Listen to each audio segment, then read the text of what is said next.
Regardez-les bien, son nom c'est Fly Gabon. Il s'apprête à voler plus haut et plus loin. La nouvelle pépite de l'aviation gabonaise est déjà prête à séduire l'Afrique. Enfin, l'Afrique centrale va de nouveau se bomber le torse d'avoir un oiseau volant qui parcourt l'Afrique et le monde. On a tellement eu honte, on a tellement attendu que le ciel s'ouvre à nouveau. On nous a promis un CEMAC qui a fini par être un Micmac.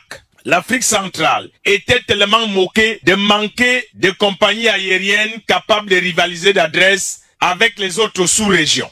Aujourd'hui, que Fly Gabon s'apprête à relever le défi, beaucoup salivent déjà de voir la compagnie aérienne de droit gabonais parcourir le ciel de l'Afrique. Nous étions habitués à voir les compagnies aériennes de l'Afrique centrale comme les 200 000 préservatifs distribués aux Jeux Olympiques de Paris 2024. Tout le monde en prend, mais personne ne les utilise vraiment quand vint le moment décisif de voyager au ciel du degré 7. Fly Gabon, qui devra donc faire étalage de toute sa maestria au ciel de l'Afrique, parfois nuageux, sera à coup sûr, selon ses promoteurs, le nouvel oiseau volant de l'Afrique plus haut et plus loin. Même si actuellement certains se moquent de Fly Gabon d'avoir des avions avec hélice, des anciens modèles que certains détracteurs utilisent pour la tourner en bourrique. D'autres sont même allés plus loin en disant que Fly Gabon est en train de mettre en œuvre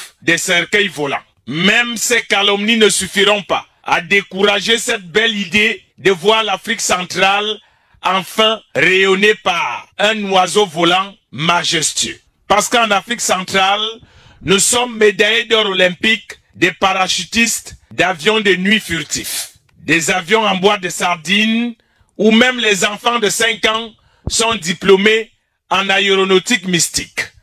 Pilotes de nuit toujours en avant-gardiste, sans boussole, en pleine nuit, qui n'ont jamais connu pour la plupart la vraie compagnie aérienne internationale en plein jour. Il y avait quoi avant au Gabon? On dira il y avait Air Gabon, du temps de Bongo Père, qui a fait son temps et a fini par rester cloué sur terre. Les militaires sont arrivés au pouvoir, ils ont commencé par bitumer les routes et les voilà désormais qui veulent goudronner les airs, les nuages, pour qu'enfin Fly Gabon commence à rayonner dans toute l'Afrique. Mais que l'attente fut longue. Des générations de jeunes Gabonais ont failli atteindre l'âge de la pierre polie sans plus jamais vivre des émotions de voyager avec la flotte nationale au pays natal. Pour information, des avions avec hélice ont pour mission de desservir le territoire gabonais, de Libreville à Franceville, de Port-Gentil ou encore à Oyem.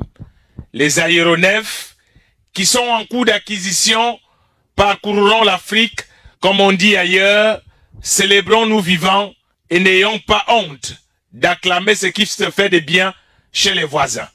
Fly Gabon, la nouvelle naissance dans un Gabon nouveau, de la résurrection à la restauration des institutions par le CTRI qui s'est vu désormais pousser les ailes. Fly Gabon qui est plus que jamais en salle d'attente pour un embarquement immédiat.